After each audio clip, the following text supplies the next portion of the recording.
কি হলো এ মামা এ অখিল দালে চাওকচোন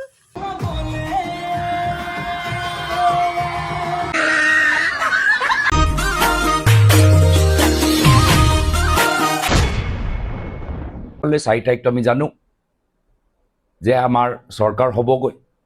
হিমন্ত বিশ্ব শৰ্মা ডাঙৰীয়া ক্ষমতাৰ পৰা আঁতৰিব বিভিন্ন ধৰণৰ বিষয়ৰ ওপৰত বিভিন্ন ধৰণৰ বিষয় লৈ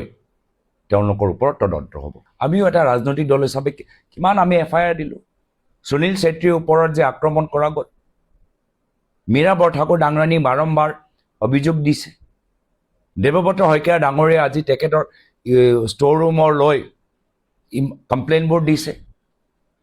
লোকতন্ত্ৰৰ ভিতৰত আৰক্ষী মাত্ৰ এটা বিশেষ ৰাজনৈতিক দলৰ হৈ কাম কৰি থাকিব নে সংবিধানৰ শপত লৈ প্ৰত্যেক নাগৰিকক সমান মৰ্যাদা দি সকলৰ লগত সমান ব্যৱহাৰ কৰি সকলৰ প্ৰতি সমান দায়বদ্ধতা তেওঁলোকে প্ৰকাশ কৰিব আজি এইখিনি বিষয় লৈ যি ধৰণে অপশাসন অসমত চলি আছে পুলিচলৈ ৰাজনীতিকৰণ যে চলি আছে এই এটা এ কিয়ে মামা 4 তাৰিখে বোলে গৌৰৱ দাস চৰকাৰ আহিব এ পাগলা নহয় মামা এই নিউজ এটাটো কৈ আছে এইবাৰ চৰকাৰ কংগ্ৰেছৰ হ'ব এআইইউডিএফে সমৰ্থন জনাব কংগ্ৰেছক বিধানসভা নিৰ্বাচনৰ ফলাফলক লৈ আশাবাদী বদৰুদ্দিন আজমল আমি তো 30টা দিছো 29টা মোৰ আশাটা আছে 20 ক্ৰছ হ'ব লাগে সব এতিয়া কি হয় কংগ্ৰেছে কৈ আছে আমাৰ ইতনা হৈ যাব বিজেপি কৈ আছে আমাৰ ইতনা হৈ যাব আমি সৰু সৰু মানুহ আমাৰ ইতনা নাই লাগে 4 মেত ফলাফল কোন দলে দখল কৰিব দিছপুৰৰ মসনদ বিৰোধী ঐক্য নে মিত্ৰজোঁট এইবাৰ এআইইউডিএফে 20খনতকৈও অধিক আসন লাভ কৰিব বুলি দাবী জনালে এআইইউডিএফ প্ৰধান মৌলানা বদৰুদ্দিন আজমলে কংগ্ৰেছ পাৰ্টিক সাপোৰ্ট আমি বাৰ কৈ আছো বিজেপিক আমি সাপোৰ্ট দিব নোৱাৰো আমি কংগ্ৰেছ পাৰ্টিক সাপোৰ্ট কংগ্ৰেছে চেণ্ট্ৰেল হাইকমাণ্ডে জাক দিব আমি গুৰুজী মান সালাম যেটো আমি দেখি আছো ট্ৰেণ্ড মানে হেমন্ত বিশ্ব শৰ্মাই ইমান ভয় দেখাইছে মুছলিম ভোট সব কংগ্ৰেছৰ যদি বিজেপিৰ আল্লাহ নকৰক মিনিষ্ট্ৰী আহে তথাপিও হেমন্ত বিশ্ব শৰ্মা না আহে এইটো গেৰেণ্টি ইমান মানুহে বদুৱা দিছে আজিও দি আছে ভয় খাই আছে মানুহে আজি 21st century মানুহবোৰ ভয় খাব বাপৰে বাপ নিৰাপত্তা নাই পশ্চিমবংগৰ মুছলমান ভোটাৰে এইবাৰ ভোট দিব মমতা বেনাৰ্জীক বিজেপিৰ ভয়তেই মুছলমানে পশ্চিমবংগত ভোট দিব তৃণমূল কংগ্ৰেছক একেই গতি অসমতো অসমত প্ৰতিদিনেই বিজেপিক অভিশাপ দিছে মুছলমানে বিজেপিৰ ভয়তেই মুছলমানে ভোট দিছে কংগ্ৰেছক চৰকাৰ মনৰ কথা কংগ্ৰেছৰ হ'ব লাগে কেনে হেমন্ত বিশ্ব শৰ্মাজীয়ে যি জুলুম কৰিছে অত্যাচাৰ কৰিছে মুছলমানক অপমান কৰিছে তাচ্ছিল্য বিচ্ছিল্য এইটো কোনো এজন ভাল মানুহে ক'ব নোৱাৰে এইটো চিফ মিনিষ্টাৰটো ক'ব এতিয়া বেংগলত গৈ সেইটো কৈ আছে বেংগলত গৈ সি ডাইৰেক্ট মমতা বেনাৰ্জীক ছাপোৰ্ট কৰি আছে মুছলমান যিমান আছে তেখেতৰ ভয়ে বিজেপিৰ ভয়ে চিধা গৈ মমতা বেনাৰ্জী ধোঁৱা হৈ যাব আমাৰ ইয়াতো এইটো হৈছে কংগ্ৰেছে যিমান ডক্টৰ হেমন্ত মই বাৰ কৈছোঁ আপোনালোকৰ আছে ভাইট মই বাৰ কৈছোঁ যে হেমন্ত বিশ্ব শৰ্মাৰ কংগ্ৰেছৰ এটা বুজাবুজি আছে যে আল্টিমেটলি কংগ্ৰেছ আহিব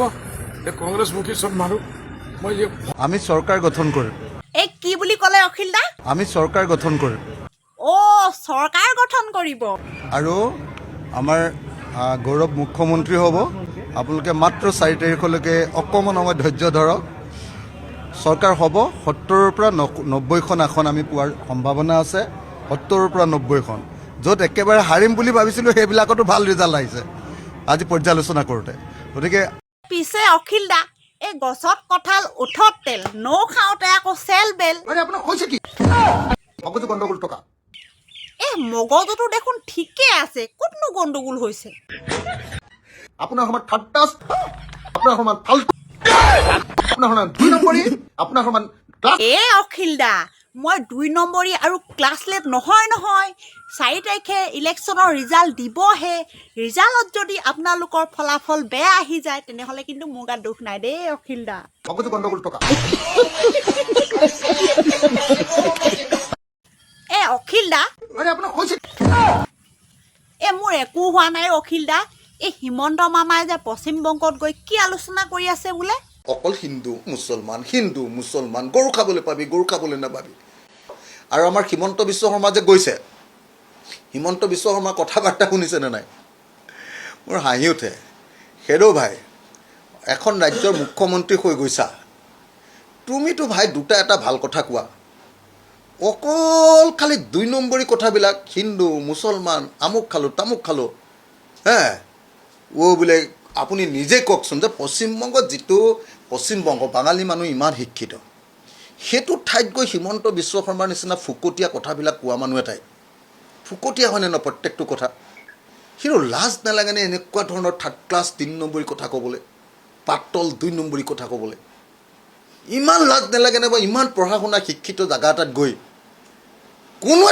কোনো এটা ৰাষ্ট্ৰীয় বিষয় এটা উত্থাপন কৰিব নোৱাৰে, কোনো এটা গুৰুত্বপূৰ্ণ ইছ্যু এটা কৰিব নোৱাৰে। কয় অকল হিন্দু মুছলমান গৰু খাবলৈ পাবি গৰু খাবলৈ নাপাবি।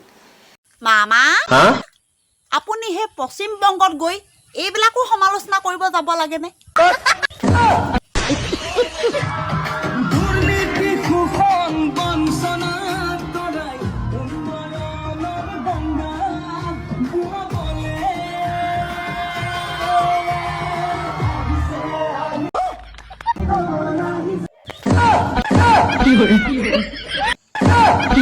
কি হলো? মামা এই অখিল দালে চাওকচোন।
দেখিলে মামা অখিল দাই ফূৰ্তিতে কিমান কঁকাল ঘূৰাই ঘূৰাই নাছিলে।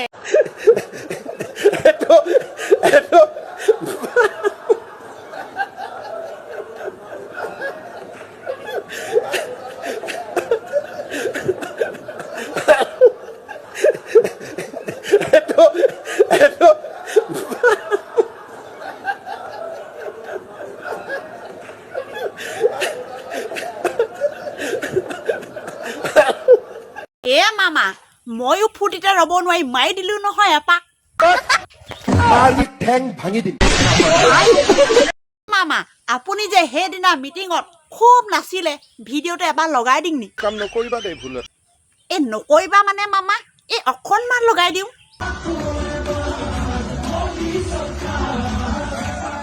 মামা আপুনি ইমান বেয়াকে পৰিব বুলি ভবা নাছিলো নহয়।